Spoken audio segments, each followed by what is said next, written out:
Hey, that's live for you, man. That is welcome. Saturday Night Live. No delays here. Straight into it. No censorship.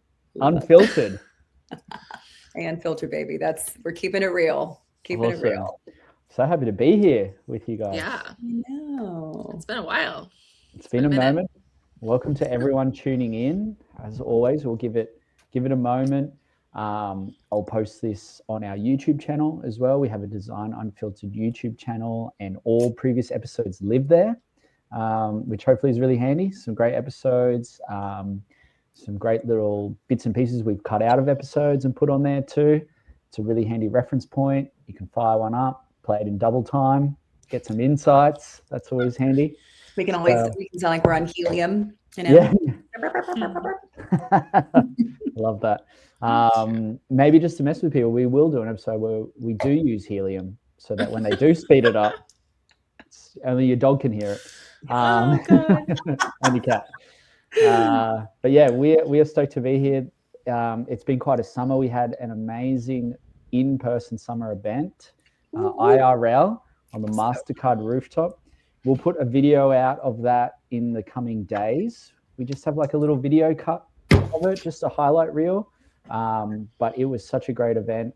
MasterCard rooftop, Fifth Avenue, cracking day, beautiful weather.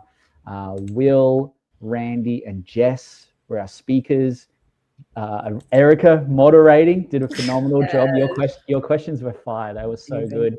We had, 50-ish people there? 50, like 75. 75 was there in the end. Damn. Okay. Yeah. And it was all around AI. It was about using AI. It was about how these companies are integrating AI into their workflows, maybe how it's showing up. Yeah, I learned a lot that day as well about who's doing what. I also learned like who hasn't figured out things yet, which is probably a good theme to touch on too. It's a lot of talk about it, but no one's figured it all out yet for designers, and that's okay. I know. I love that. I love that it was like a panel of, experts, like people that are, doing it and they're involved in it pretty heavily. But even they were just like, nobody's an expert yet. Like it's still pretty nascent. So like that was like a really huge takeaway that I had, which is that, people are still learning. So it just feels like a really ripe time to get into it and jump in when nobody's an expert. So totally, it is make it your own. It is the time. Yeah, Randy in particular, who's over at Notion as the head of design, made a comment at one point. I remember the question was like, what tools are you using there internally? What is the design team using? And I feel like his answer, if I'm remembering correctly, was kind of like all of them. We're just kind of using them all, and we have a bit of an open-ended like experiment, play, explore. We're not locking you into a set of tools and a particular workflow. Instead, we're empowering you to figure out any way, the best way, a great way, a fun, whatever it might be, to use this tooling. So I love that stuff. But yeah. We should invite everyone to say good day. Zach's reminded me. I was like, is it working? Yeah. Where is everyone calling in from? Yes. Sweet. Zach. Yeah. Damn. Good to see you, mate. Traveling through Europe and Sweden, 7 p.m. Not a bad time. Yeah. All right. Welcome. Yeah. If you are there, if you're listening, you want to jump in the comments and say, where you are in the world, share anything that you like. Yeah, we'd love to see who's here. And this is also just super interactive, right? So Design Unfiltered, this is a live stream. So, we'll be talking about, what we're seeing in the market and just in design hiring and recruiting and just, trends and things like that. But, the main purpose of this is for you guys to ask your questions. So we take your questions live in the moment. You have 3 extremely experienced and amazing design recruiters here. Very humble. I love this. And actually, and what's so interesting now, what I really like about this kind of setup now is that Erica and I are both our own independent, third-party recruiters. We work with multiple clients. Jared was that until recently, and now he's gone in-house at Shopify. Yes. So now we have kind of like everybody kind of, we got the in-house recruiter now and then the agency recruiter. So I think that's going to be like a nice mix of perspectives too. Totally. Yeah. I hope I can bring that perspective. I'm free maybe 4 weeks in to Shopify. Definitely getting like trial by fire of seeing it on the inside. So it's awesome. So yeah, I'm excited to share all my experiences there and anything that might empower a designer to understand, their application process better, or even just what I'm seeing, and this will be a topic. Yeah, go. Are you already working on like live roles, or are you sort of still unpeeling? I have about 40 open roles currently. Oh, geez. 40. Approximately, yeah. Woo, trial by fire. Onboard? Nice. Did I onboard? Yeah, I did some onboarding. Yeah. 3 days. Got an email address. No, they're awesome. Lots of setup, but similar to you guys, I just want to get in and go a lot of the time. So if anything, I was encouraged, by the awesome supportive team in talent, like, hey, it's all good. Like, just get your systems up and running, get your workflows dialed in. I was like, why do that when I can get too far ahead of myself and then regret it later? But yeah, I love it. Good advice. I love it. New York City. Anthony Ina. Hi, Anthony. Nice to have you. Hi, Leslie. San Francisco. Oh, amazing. Hey, Leslie. Good to Dennis see you. and Andy from New York City. Payal. Hi. Nice. Love that. Scott. Thank you all. Leslie Hampton, you've been a regular Design Unfiltered attendee. It's nice to see you again. Love that. Super helpful. And Jocelyn. Great. So should we start with a question of the day to get things rolling? Yeah, hit us. What is it? Okay. Well, this is your question, actually. Oh, no. What? You don't want to answer it? Go ahead. Okay. What's an app that you use that you like? Either you think it's got like great design, or it's just like it just does its job well. It's not super fancy, but it just gets the job done and you like it. Yeah. This came up because it is often an interview question from companies. I'm sure you've probably had it before. I bet all the designers in the chat here have probably been asked this in an interview at some point. What's a favorite app? What's an app that you're into? In fact, I don't see it much anymore, but there used to be an interview stage where you do a paired app critique with maybe a designer from the company that you're interviewing with. You would select an app and then you'd critique it with them and pick it apart maybe. And so, designers should have an opinion on apps. It is their craft. Hot tip.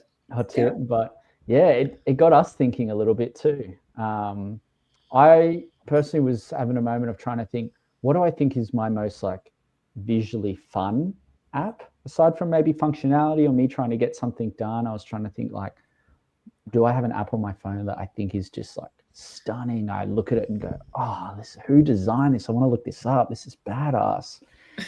But I also like really dislike even having a phone some days. So totally.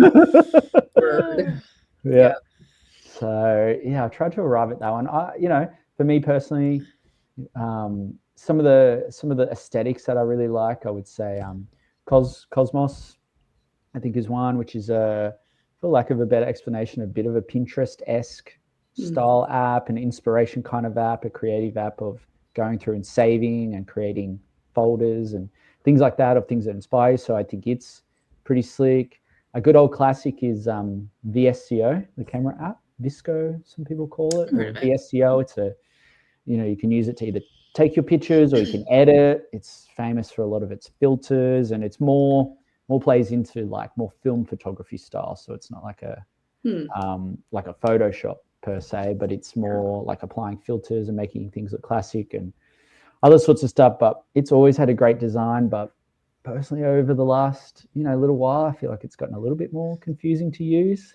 You're making updates, improvements. Yeah, and it's like, I just wanted to kind of drop this in and do a quick filter, and now it feels like I've got to click this thing 15 times to get there. But so I'd love to hear what other people, are into, what apps they think are great. So this is a question for everybody, so feel free to drop your favorite app in the chat. Do you guys have one?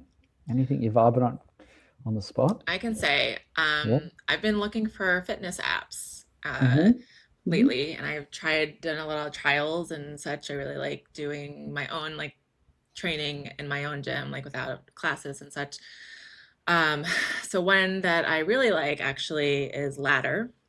Okay. I think I was talking to Zach about this.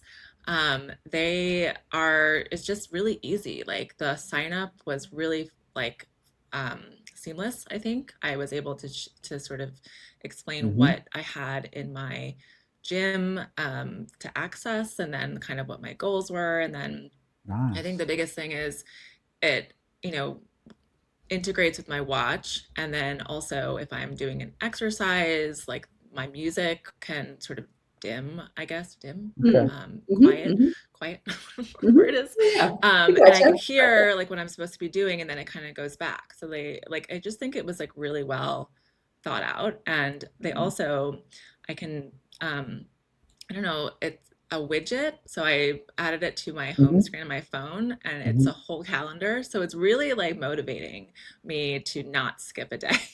Love that. Because I can see exactly like, I've done 5 days this week, I need to do like, or whatever it is. So I'm really enjoying that. And it's very affordable. So Okay. Nice. So cool. Makes me wonder, like, okay, what design are they thinking about behavior change? Are they thinking about yeah. these habits they want their users to form? Who came up with the widget? Like, yeah, I always want Yeah, to know it's that great. stuff. That's Mm, cool mm, mm. to hear that. And Got Anthony one? wrote in Oh, yeah. the, oh yeah, I'm just kind of calling out what people wrote. Anthony Enos at All Trails. Yeah. That is I've a good heard that. one. Yeah. Zach Omio, is that how you pronounce it? Omio, Omio for travels and trains in the EU. God, the Cool. EU and travel, man, you guys are so far ahead of us in the States. Like, wow. The widgets, the apps that I'm into I think I'm using like probably 10% of their functionality, but I Yeah, them. probably.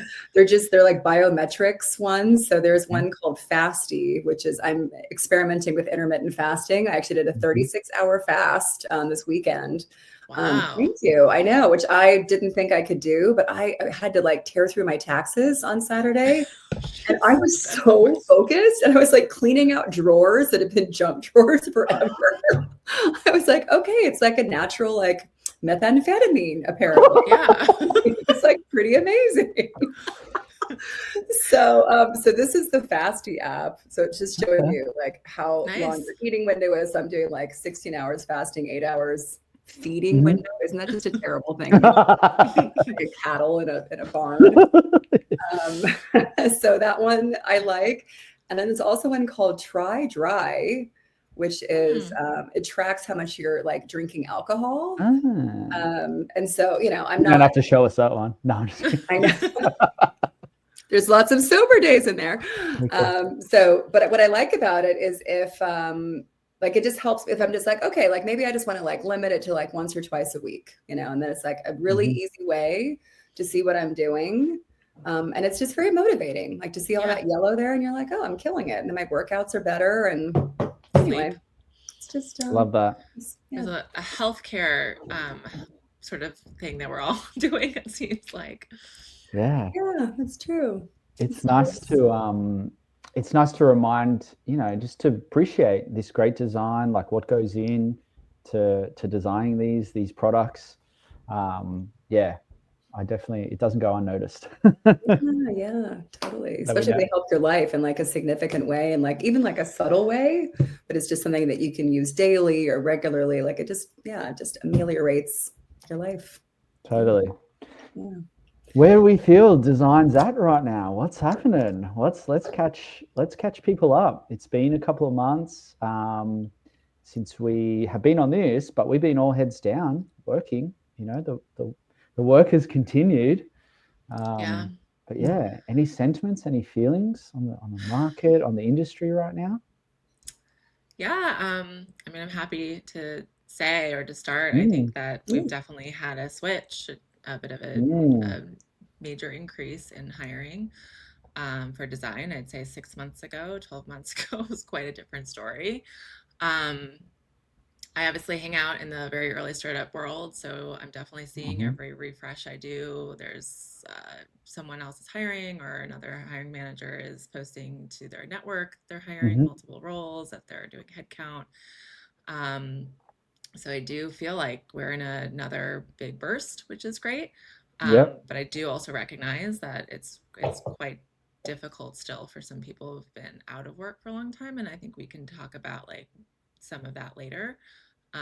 But I am seeing definitely an increase. An uptick. Yeah. Yeah, I am too. I am too.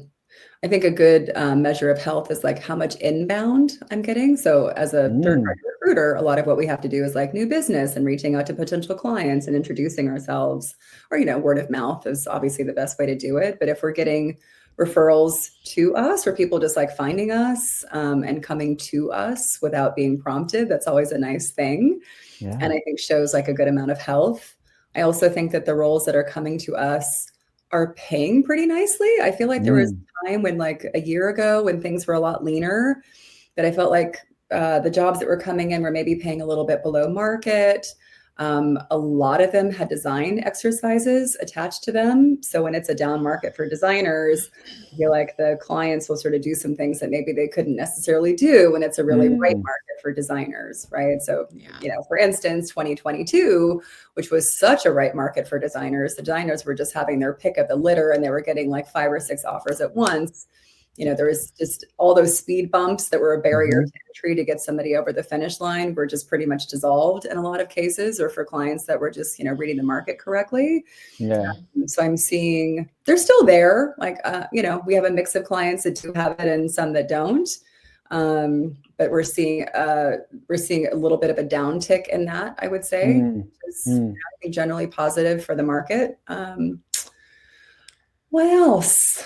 What else? I feel like on some of that front too, you know, I would say in the last couple of months, and I've only been at Shopify for a moment, but before that it was, you know, business as usual, working with a whole multitude of companies and having these conversations. And there was a few weeks in a row there where it was like I'd be hearing from companies every other day wanting to hire designers, and I'd connect with them and I would speak with either a founder or a design leader or something like that, and they'd describe the kind of designer that they would want, and 9 times out of 10 it would be very similar to everyone else. A lot of people were kind of looking for a very similar type of designer. And then anytime variance came into that with things around salary or their interview process, and if that salary and interview process were not very competitive, it felt really simple for me to say back to that company, like, hey, you know, I've heard from 3, 4, 5 others in the last, you know, few days looking for this same thing, but your salary is significantly lower than theirs. Like, why will a designer come and work for you and not for them? Your interview process is twice as long, twice as hard. Why will a designer do that instead of going maybe this potential path of least resistance? I think enough competition is coming in, the demand for design is increasing, and it's an opportunity to put it back on those companies and sort of say, well, what you're doing is maybe not as competitive. What would you like to do? Would you like to bring that salary up to a competitive range, or just getting on the field? Is there a different way that you can get signal in the interview process where you can get through it a little bit quicker, where maybe you can remove steps or tasks that are not really widely accepted by the community? So yeah, and you know, thankfully there was a handful of companies there that were somewhat receptive to that. That was somewhat like, okay, well, yeah, what can we do? Like, how well, you know, they always have a pitch about why someone might want to work there, but you know, if that delta's too big, it's a tough sell. You know how it is. You got one designer, they got 3 interviews, 2 interviews are at 200K, you know, as a senior staff level designer, and 1 interviews with another company, same type of role, for 120 or 140. It's too big a gap. Yeah. If they got those offers, if they got all 3 offers, like, yeah, it's pretty tough sell to take $60,000 less. Like, right. I know. I feel like that's such a big part of our jobs as, you know, third-party recruiters, and probably in-house too, is to really educate the client. Like, what is what is standard out there, right? And like, what's the best way to get the talent that you want based on your budget, based on what your selling proposition is, all those kinds of things, right? And for us to even decide, like, hey, is this even placeable? Like, can we fill this role? Like, if we don't think that it's placeable, then we won't take it on, right? So. You work with a great real estate agent, and they're going to help advise you on the price of your, you know, they'll have market research, they'll have information, and they'll try to help you arrive at a good competitive price that's going to get your house sold, get the goal achieved. If you come back and say, oh no, I want twice as much as that, a great real estate agent was probably just go, good luck to you. Try it yourself. Right. They know with confidence that we can't sell your home at that price. It just doesn't have that value on the market. Yeah. So, you know, that's our role, is to advise that, to share that information back to companies. And now with this uptick, you know, there's a better reason to listen. It's still optional whether they listen or not, but you know, they are. Yeah, definitely. I remember having like our little powwow before we went live, and Jared, you were talking about what clients are looking for in terms of AI skills. You want to share some of that? Because I thought that was super salient and great. Yeah, it sort of harks back a little bit to, I think, what Randy mentioned in our IRL session. Like, there's no hard and fast, you must know this tool, you must know that tool, you have to have this. But what I'm seeing, and what I will say specifically for Shopify, whether I can say it or not, I don't know, I'll ask permission later. But it's a must-have. You must have knowledge of AI tooling within your toolkit. And I think as a designer, that shows up in so many ways. You know, this AI tooling is coming. It could be your research partner. It could be Gen AI. Where I think for product designers, it's showing up a ton is jumping into things like cursor and vibe coding. It's that ability to kind of bridge the gap closer to engineering. One use case that I'm finding for designers now, there would be a time when you design something, you send it off to engineering, it gets built, maybe it comes back, you check it, you say, oh, the spacing's off, the padding's off, you send it back, they're supposed to fix it. With the way that things are going, it's like, that doesn't really need to happen anymore. That designer, through Claude Code, through any of these different sort of AI tools, should be able to fix that issue themselves and push that code live and actually push that update and have things go out, have those details be correct, have everything designed as should be, having that go live. And those lines are getting blurred. So AI usage, I think, is becoming table stakes. And in lieu of like saying, here's how I did it in my workplace, showing play, showing exploration, showing side projects. I've spoken to so many design leaders who are making hiring decisions, and they love side projects. They love just seeing it. You know, even in some cases, from interview 1 to say interview 3, if there was a 2-week time frame between that, and that designer vibe coded something in that time, or just whipped something up on their own, kind of push themselves to upskill a little bit and show that they got some output with it, it's like winning so many points. So I relate it back to, you know, you guys would remember too, like when Figma was brand new, you know, or even pre-Figma, there was Adobe, and then we kind of maybe went to Sketch or InVision, and then Figma came along, and we were hiring for designers like ideally has Figma experience, and you were kind of like, okay, I got this designer, they're really good in Adobe because that's what's been out for years, and they did this one little project in Figma, so they're kind of getting their head around it. That's pretty good. I just think it's the next iteration of that. Yeah. You know, you'd never find a designer today and be like, do you use Figma? Like, of course.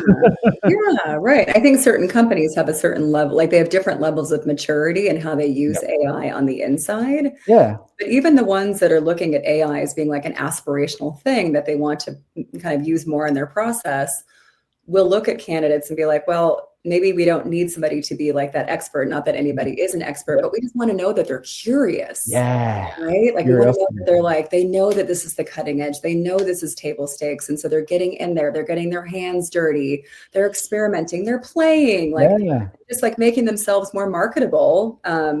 So I think that's just really sending them good signals of like, oh, they have that natural curiosity that's Mm-hmm. going to then be applicable across many other parts of their job and their function within that company.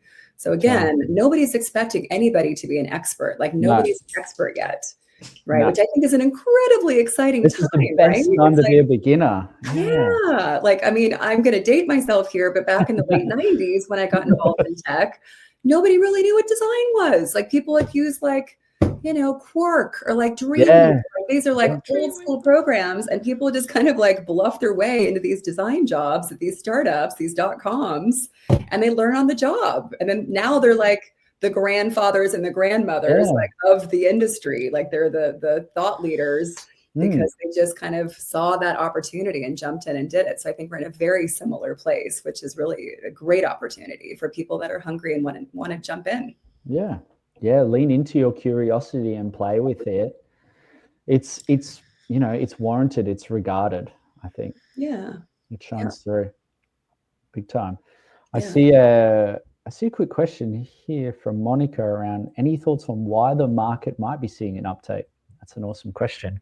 I think real quick, things I've noticed is just companies feel that design is going to be the big differentiator for them, or they're knowing it. I think you see, and you'll always see this where sometimes earlier stage companies maybe don't even fully know what a designer does or what, but they see that there's these other companies, these aspirational bigger companies that are doing well, and they lean heavily on design. So, oh, geez, maybe we need one of those. So there's an element of that. It's corporate greed. Corporate greed. It's money. It's all money. It's money. And actually, to that point, Jared, that's true because we're working with 2 clients right now. There's a dog focused late stage startup, and then we're also working with another late stage startup. So they're both about 1,000 people, and the other one is like an HR tech benefits payroll provider, so B2C. Sorry, I just lost my train of thought. I do this every single time. Oh, that's all right. Maybe you need to fast a bit more, and you'll be on. Then you'll be on track. I lost it, but I'll come back to it. I'm sorry. I do this every time. Okay. Every time. It's just guaranteed to happen once. It'll come around. Yeah, it'll come around. What do you think, Erica? I feel like you're in the thick of some design hiring, especially earlier stage companies. You spend a lot of time with them.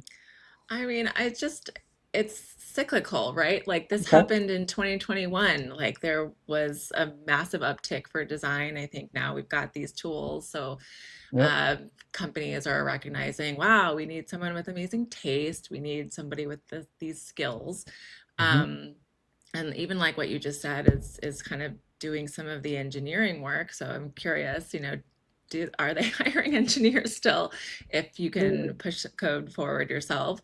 But yeah, I mean, I think that I'm just corporate greed. Honestly, I think that one company is doing really well. Everyone follows the leader, and that's kind of what happens.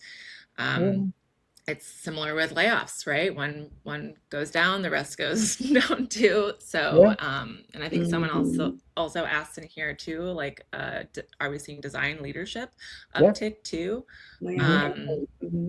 I think yes. I think last year or whenever the layoffs started and everyone was like a heavy super IC, let's just have player coaches leading the teams. I mean, that's a huge issue, right? Like, I think those ICs, yes, they can do that, but they don't really want to do those mid-year reviews. That's not really their thing.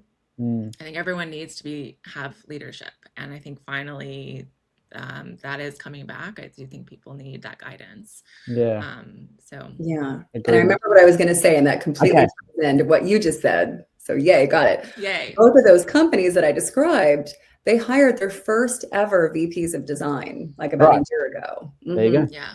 Right. So it's like even in some of them, it was like they were going to have like a head of design or director of product design role open. But because design was such a big part of their growth, so to your point, Jared, they hired VPs of design. And that is because these companies are growing. They're on this great trajectory. Design is going to be such an integral part of that growth. Yeah. And having people actually adopt their products and use them and be delighted and be excited and help them like grow even more. So I think that's also a really nice sign. Yeah. Yep. They're investing in it. And that just drives that growth. I think that demand is only getting higher. Yeah. On the design leadership front, I feel like it goes hand in hand. If there's an uptick of individual contributors being hired, they always need a leader to go with that. Obviously, it's a bit of a triangle, but I think the shape of a design leader is changing, and the kind of skill sets that they've got and the kinds of things that they can do and what they bring. That player coach thing, there's like still an element of that, but I think as this tooling gets better with AI, with the taste and quality and sweating the details, you hear all these things get said. I think it's on that design leader to be close enough to the work that they really can influence it. I think there's been a swath of design leaders out there in previous years and previous decade that, they get so far up there that they're so far away from the work, and miles from it, miles from just kind of understanding, having an opinion, driving maybe a taste level. And I do feel like there is a little bit of a pendulum swing there on design leadership, where you still might be expected to manage a sizable team. You probably even managing managers at that VP level. But I feel like company leadership, CEO, C-suite, those people that design might ultimately report into, they're still expecting their design leader to have a really strong opinion on the aesthetic, on the style, on the craft, to uplift it, to bring it. And I think that those design leaders, the best way to kind of get that is to do as well. And maybe that's not in the job per se, day to day. They're not shipping work.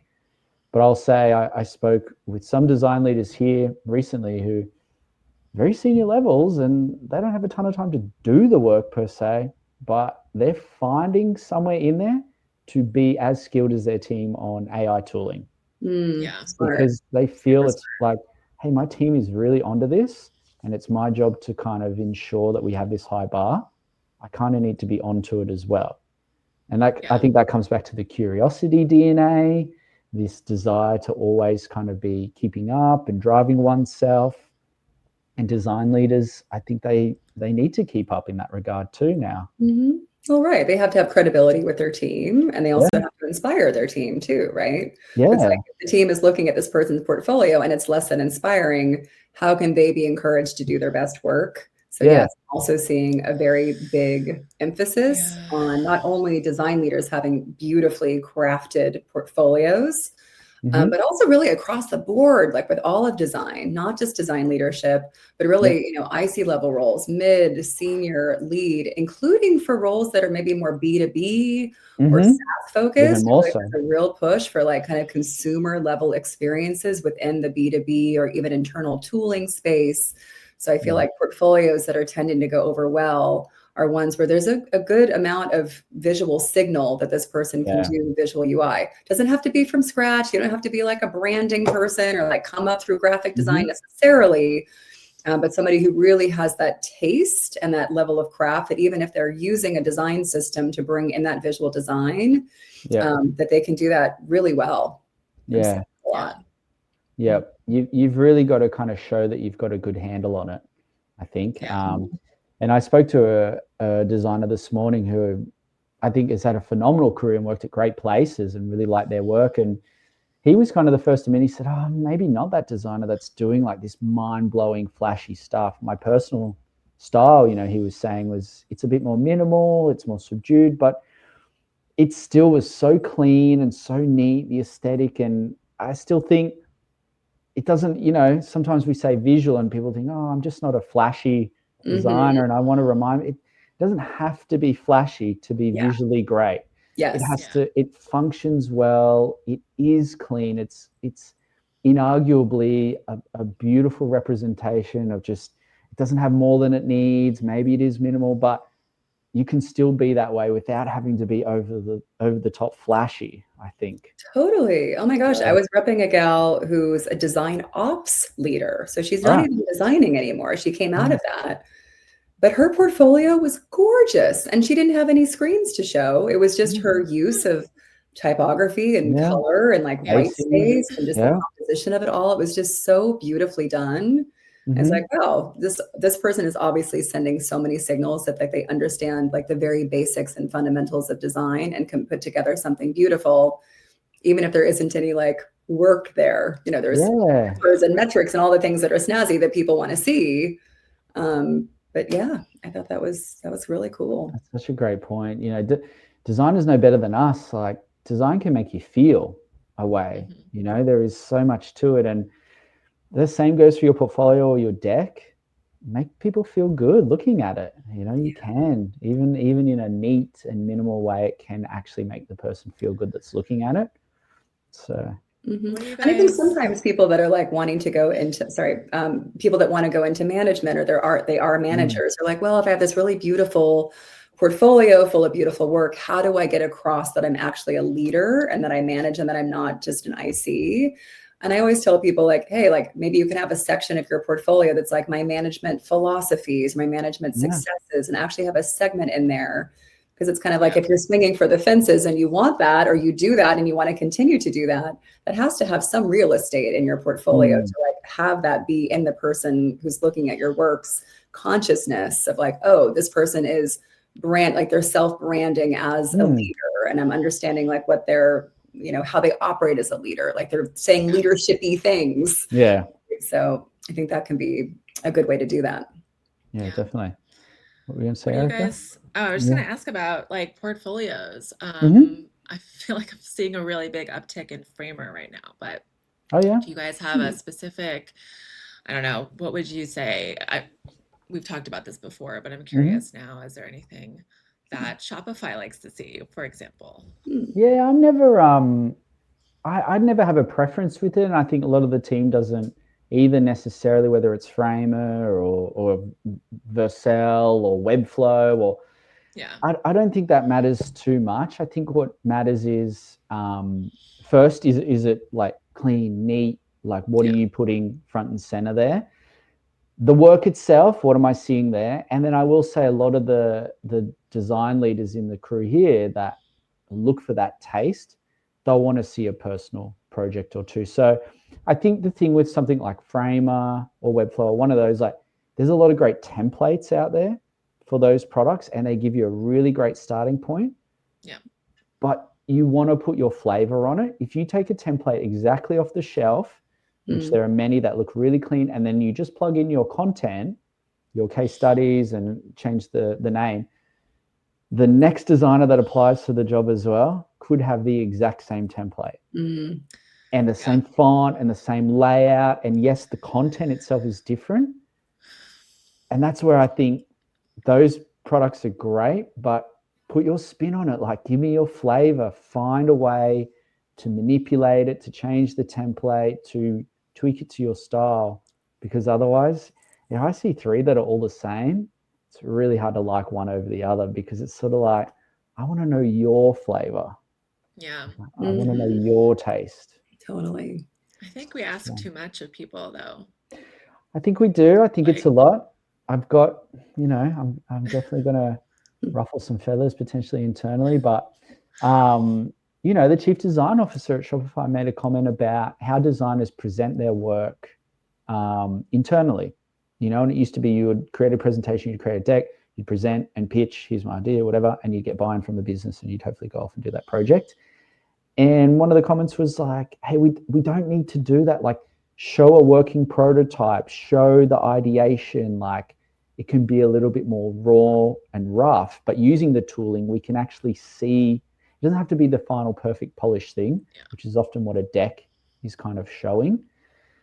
And I'm like, why don't we do that for portfolios then? Right. So Well, I think they do want to see how the sausage is made oftentimes. Like they don't want to just see the like snazzy visuals. Like yeah. they want to see like your process and your storytelling skills and that kind of thing too. But I think we were also saying too, what I've seen a couple of people doing is that they're taking older designs that they've done and sort of Okay. reimagining them with some of these AI tools today. mm, To show like, that they're testing and they're trying and they're Mm. experimenting, right? Versus just like, thinking of something at night to do. But I think that's kind of interesting and helpful. Mm. mm, Mm. mm. Yeah. Do you have a preferred like format or portfolio? Like, is there anything that jumps out to you, Erica, when, you know? I honestly, I don't know. I've seen some pretty good decks lately, I will Yeah. say. I think those are pretty attractive. Yeah. And obviously everyone's is different. Yeah. So, Figma And when you slide. say deck, are you talking about like a like a Figma portfolio, like Figma a presentation? something, which I will Mm. say sometimes I get confused and I'm like, how do I restart this Figma thing? Because I Oh, don't yeah. have Figma on my computer. It's Okay. also it's like Yeah. 7 years old. But I do appreciate that because I feel like everyone sets it up differently. I always recommend to have kind of like a hello and then like a who are Yeah. you, like a couple photos of like Yeah. who are you outside of work, Yeah. warming up the Personality. viewer to sort of I love see what that. kind of work you have. And then we've talked about like teaser decks before. I Mm-hmm. think what I see a lot is people trying to put everything they've ever done, ever, because there's always going to be one hiring manager who's like, well, what did you do 10 years ago? I think you should have like an older deck for that or something, or I don't know why. But I do feel like people are putting every project ever, and even like in the process of one project, like every part of it. And, we go through and I'm like, I'm not reading this. No one's reading this. I can't see Mhm. it. Like, I literally have to like, zoom into this screen. Mhm. So it's really like the story.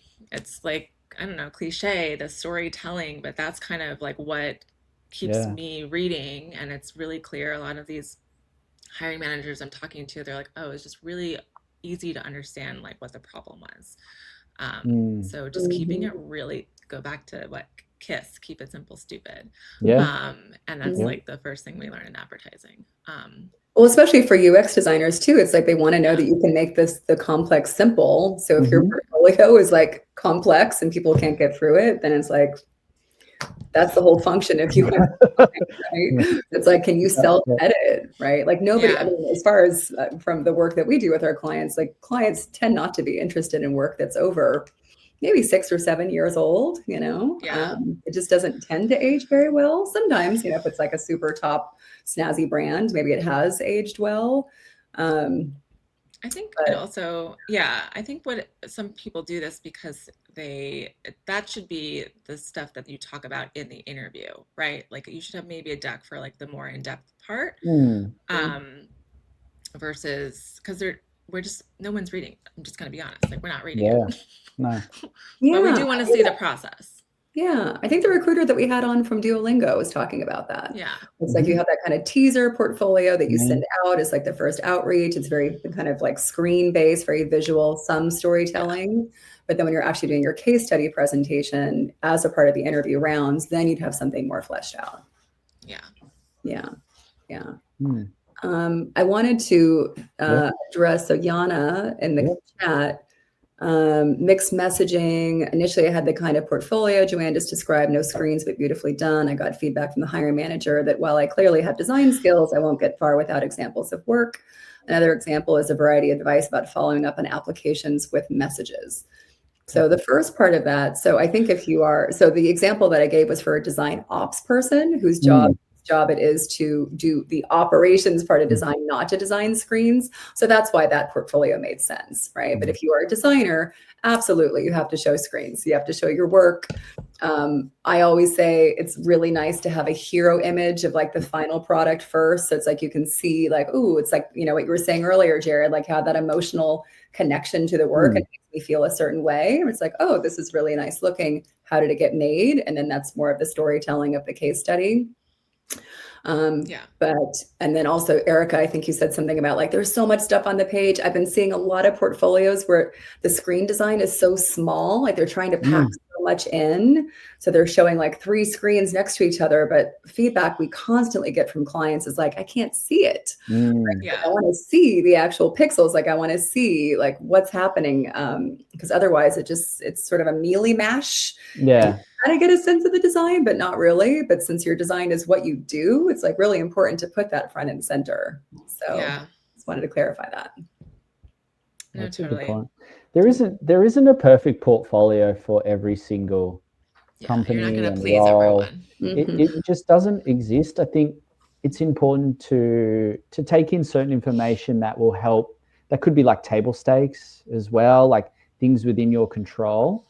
But at a certain point too, you'll share your work with someone and they won't get it. It won't resonate. They'll say, I don't see this or that.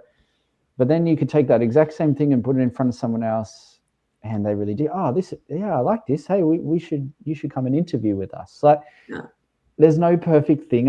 And I think that is part of the selection process to an extent, where you put your spin and some of your personality and you're injecting that into your portfolio, it will hopefully resonate with the person that you want to meet and the company that you want to be part of. And it will get the effect and get you in that room and start that. And those ones where it's not working, maybe it's just not the place, and that might be okay as well. Like it's very, I don't think there's such thing as a perfect one. My experience as a recruiter at times too is like doing my best to screen, but I'll always say, I'll share things with a design leader or, that hiring manager, and I'll say, I'm not sure about this one. I'd love to get your take on it. Well, sometimes I try not to even really say anything. I don't want to bias it. I just put, just because I'm not seeing it doesn't mean it's not it. I'm trying to critique it based on parameters I've been given against a brief. But I'm also not like the be all end all judge of like, this is not tasteful. It's like, well, it's I've got an idea and opinion, but maybe it's not it. Okay. Personally, I don't love that style, but that's okay. You're allowed to have that color in there. That's not don't lose marks for that. Oh my God. It still goes. I know. We just made a placement with a candidate not that long ago that we almost didn't send in because we're kind of like, we're just not really sure. But we've just learned through doing this for so long that we're like, if we're on the fence, it's not our job to necessarily make that decision for the client. Send them in, see what happens. Yeah. It was like a perfect match. It was the portfolio, but it was also the vibe and the personality and the kind of, kind of the resonance of the mission with this person. There's so many other things too that go into a fit. It's not just, I know we're talking a lot about portfolios and it is important for a designer, but there's lots of other things too that make a difference, right? Like staying in your jobs long-term. I've been meeting or just kind of seeing a lot of people that are like, okay, I'm skipping from job to job every year.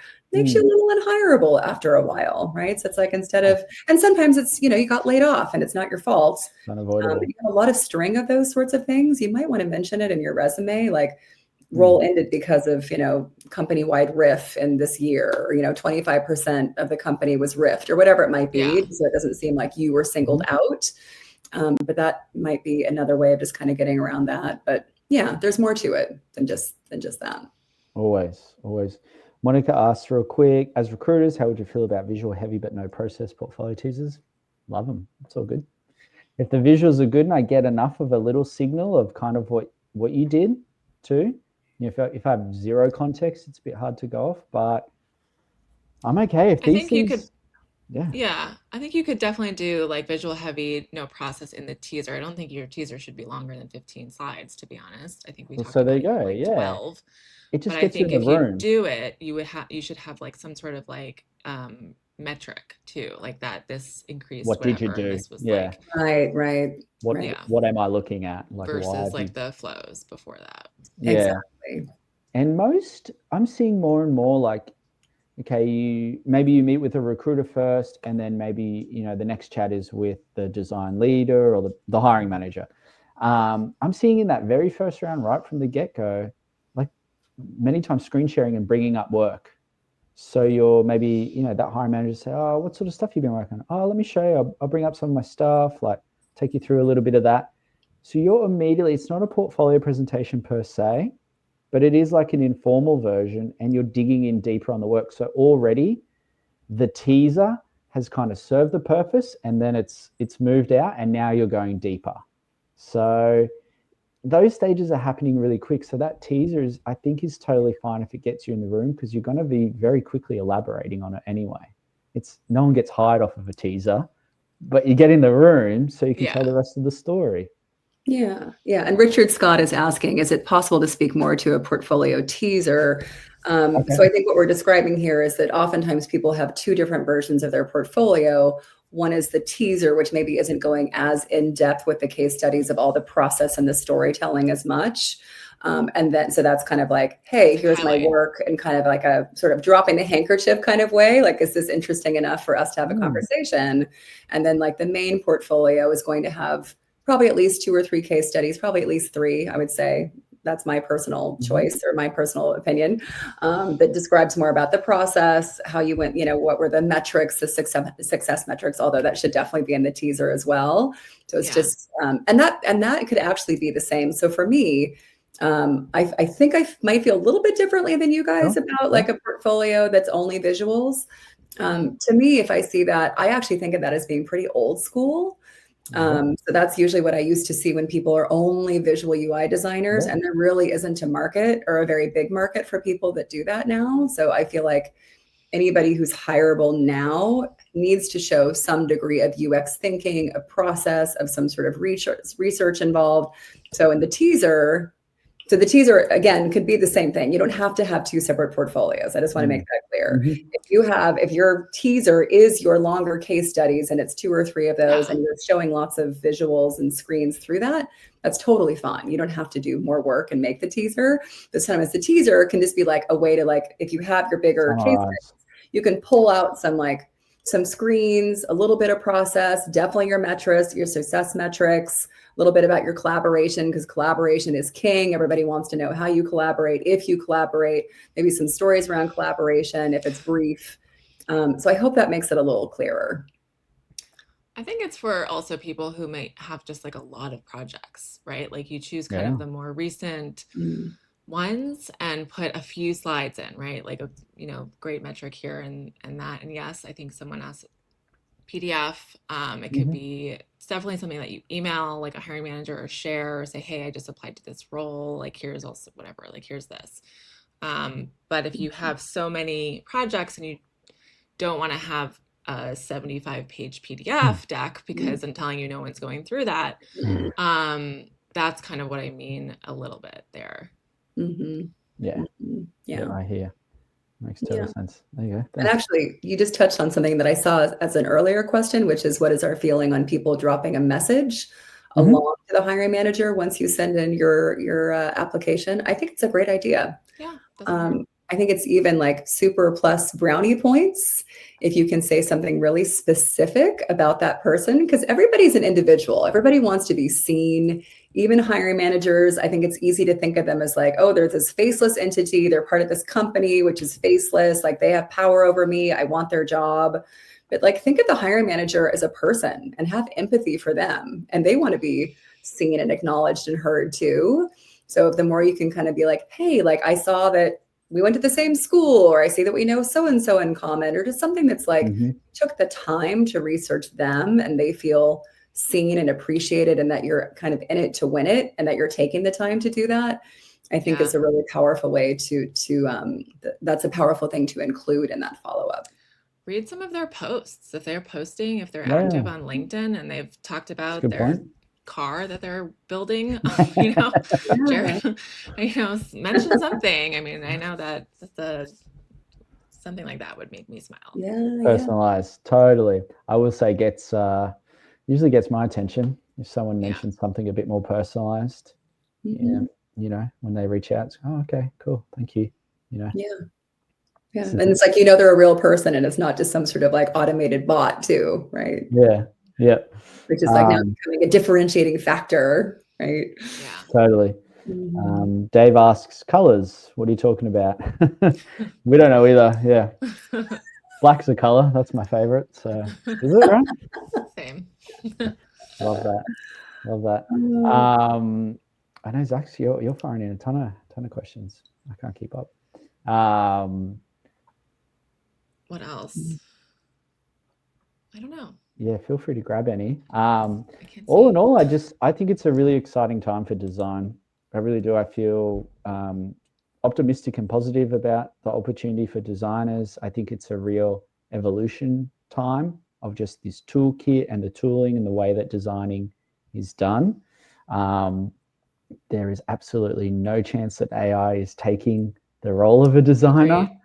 No, I don't think that's even up for debate in a way. No one really believes that.